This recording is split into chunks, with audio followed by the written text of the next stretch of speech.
به قول سهراب سپهری میگه نه ما میمانیم نه اندوه و نه هیچ یک از مردم این آبادی.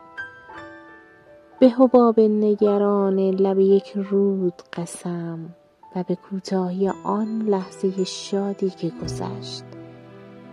غصه هم میگذرد، آنچنانی که فقط خاطره ای خواهد ماند.